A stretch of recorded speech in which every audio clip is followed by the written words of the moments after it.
Hola, muy buenas noches, bienvenido a Desafío, yo soy Claudia Ivette García y esta noche tengo el gusto de platicar con Einel Pinatowski, quien es especialista en asuntos migratorios por la Universidad Nacional Autónoma de México. Einel, bienvenida. Muchísimas gracias y buenas noches a ti y a todo tu auditorio.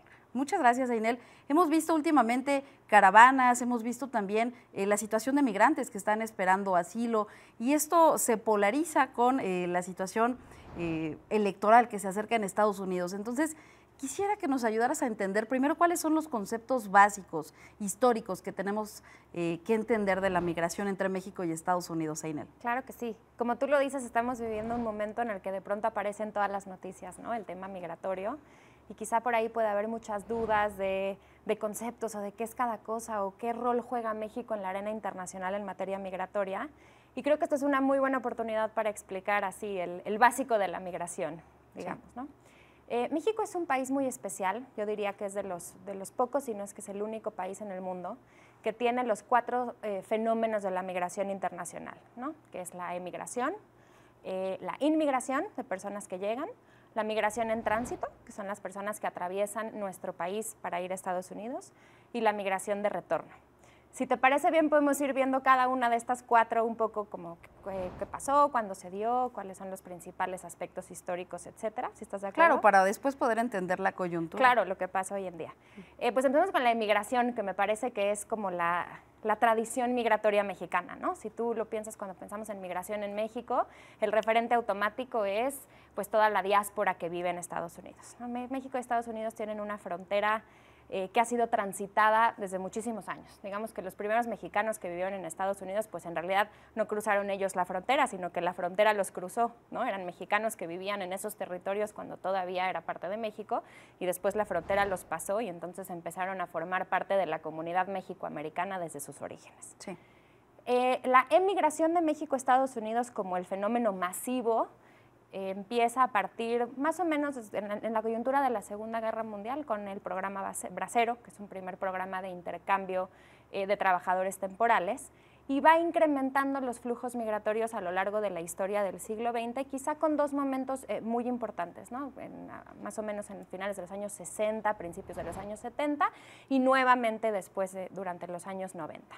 ¿Qué es lo que pasa? Pues que hay juegos económicos, digamos, ¿no? Estados Unidos empieza a desarrollar lo que se conoce como factores de atracción, o sea, la necesidad de mano de obra en distintos sectores, originalmente en los sectores agrícolas, posteriormente en los sectores de construcción y hoy en día también y de servicios, y empieza a haber como un mercado disponible para todos estos trabajadores que muchos no encuentran trabajos aquí y entonces empiezan a encontrar opciones laborales o una mejor oferta laboral o mejor pagada del otro lado, digamos. Y sin embargo, después llegan las crisis. Claro. Y es este problema en el cual las políticas de Estados Unidos tienen mucho que ver con la expulsión de todos esos mexicanos. Sin duda, a lo largo de la historia ha cambiado muchísimo el patrón migratorio y que responde también a las crisis económicas y a otras circunstancias, ¿no? Por ejemplo, un momento muy importante es la firma del Tratado de Libre Comercio, que eso lo que genera es que en México por lo menos hay un desplazamiento de muchas personas que se dedicaban al campo y entonces se quedan sin sus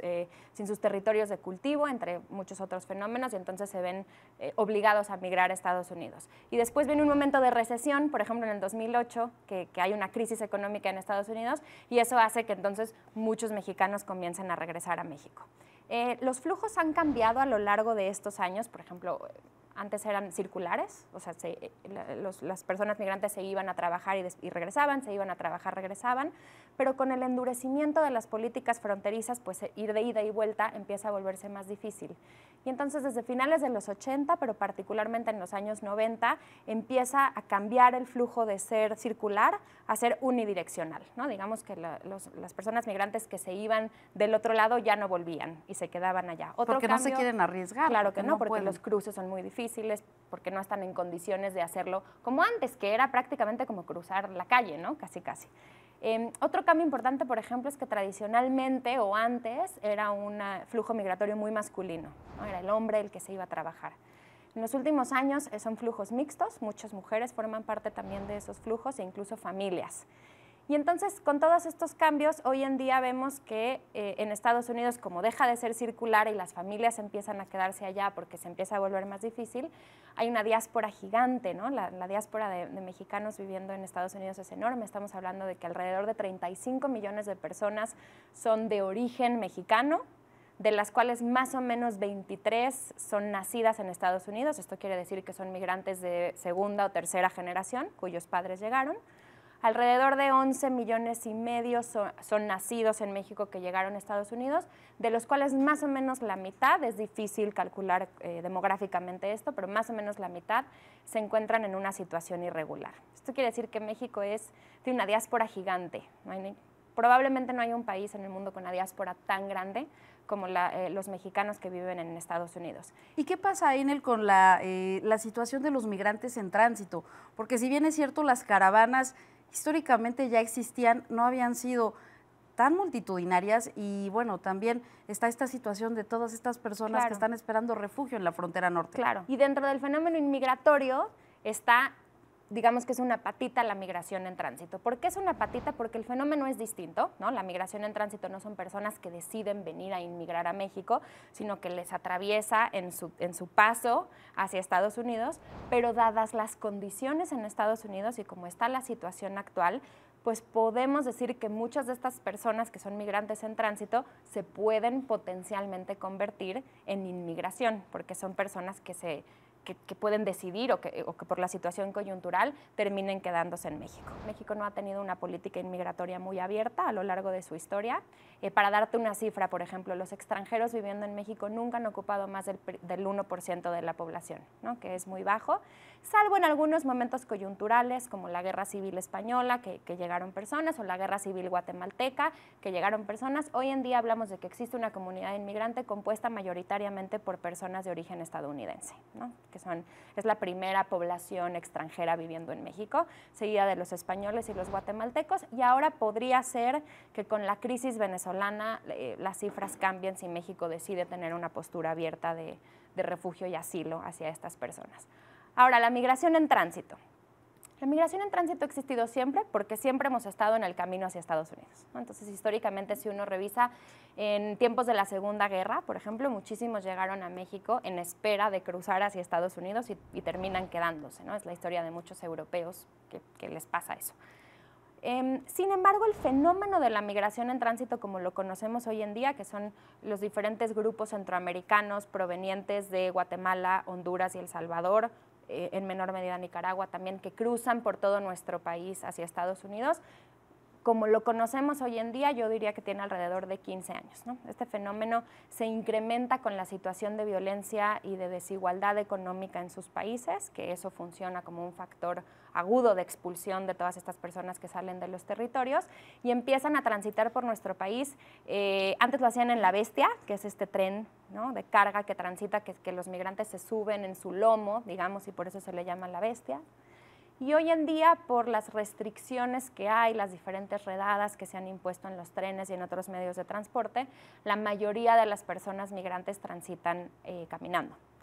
Por eso, si lo recordamos, lo que vimos también en un programa anterior es que las caravanas son una respuesta a esas inseguridades y a dejar de migrar como personas aisladas y empezar a transitar en grupo, que es, si bien la migración en tránsito no es un fenómeno nuevo, la migración de estos grupos tan grandes por nuestro territorio sí nos habla de una nueva arista de este fenómeno de migración en tránsito. ¿Cuáles son las modificaciones sociales que se tienen que llevar a cabo en algunos territorios de la República Mexicana precisamente para poder atender e incluso poder integrar socialmente a estas caravanas? Incluso recordamos algunos movimientos como el terremoto de Haití del 2010, que posteriormente pues digamos que llevó a que se formaran comunidades de haitianos en el norte del país, en Tijuana.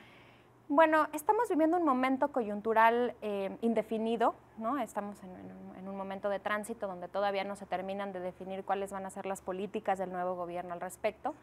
Pero si yo te tuviera que dar un diagnóstico, te diría que estamos viviendo un momento nuevo, en el que tanto los gobiernos locales como el gobierno federal y la sociedad civil estamos intentando entender qué es lo que está pasando. Y el momento nuevo no solo tiene que ver con lo que mencionaba hace un momento, ¿no?, de estas migraciones colectivas, sino con nuevas políticas implementadas con Estados Unidos por las que los solicitantes de asilo están obligados a esperar en México a recibir sus respuestas, ¿no? Entonces, estas personas que antes, digamos, que cruzaban, una vez que cruzaban a la frontera cruzaban la frontera mexicana hacia Estados Unidos y solicitaban asilo, esperaban por sus procesos en Estados Unidos y hoy están esperando en México. Y eso es un cambio importante porque eso significa que tenemos una población migrante de personas esperando sobre todo en los municipios fronterizos, pero también hacia abajo del territorio mexicano, o más bien hacia el sur del territorio mexicano, y eso claro que está cambiando las dinámicas sociales de estos municipios. Entonces,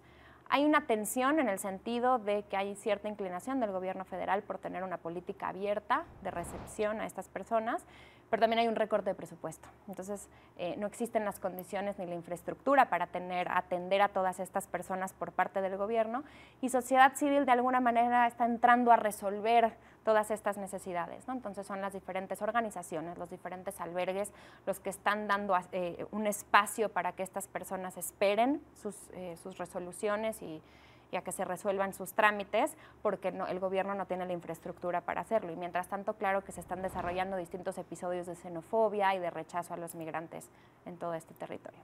¿Cuál es el panorama en materia electoral, Einel? Porque sabemos que viene esta posibilidad de que Donald Trump se reelija o no. Entonces, ¿cuál es el panorama en este momento con el Partido Demócrata y cuál es esta ruta crítica que sin duda irá afectando los procesos migratorios también? Claro, bueno, sin duda la migración ha sido una bandera del presidente actual de Estados Unidos desde su campaña, desde las primarias del Partido Republicano, ¿no? Agarró la migración como la manera de defender su candidatura y la manera de apelar a ciertos sentimientos xenófobos que tienen distintas personas en Estados Unidos, de responsabilizar a los migrantes, ¿no?, de todas las desgracias económicas y de seguridad que vive el país. Lo que está pasando es que está volviendo a utilizar el discurso antiinmigrante como un recurso de campaña y se está adelantando a las elecciones que vienen, si bien todavía faltan, ¿no? Las elecciones son en el 2020, en noviembre del 2020, ya se está adelantando a ese momento, empezando a tener como este discurso anti-inmigratorio. Yo reconocería una cosa que creo que está cambiando en ese discurso, y la primera es que es un discurso muy xenófobo, muy anti-inmigratorio, pero de alguna manera el discurso anti-mexicano ha disminuido, ¿no?, por parte de Trump, y más bien está orientando este discurso anti-inmigratorio justamente hacia las caravanas centroamericanas, que no están compuestas por mexicanos, sino por centroamericanos, que están solicitando asilo en la frontera de México. Y entonces la retórica es en contra de estas personas que él utiliza la palabra, están inundando, ¿no?, el país con las solicitudes de asilo, y entonces él se jacta, o él dice, bueno, pero ya estamos logrando que esperen del otro lado en lo que resolvemos sus solicitudes y ya no están aquí como antes. Eso es algo que creo que vale la pena rescatar porque sí es un cambio en el discurso del presidente, ¿no? Einel, pues ya seguiremos analizando claro que sí. Cómo se va a desencadenar pues todos estos movimientos migratorios y también cuál va a ser la percepción de los gobiernos de ambos países. Seguro que sí, encantada. Muchas gracias por esta conversación y muchas gracias a usted por acompañarnos. Muy buenas noches.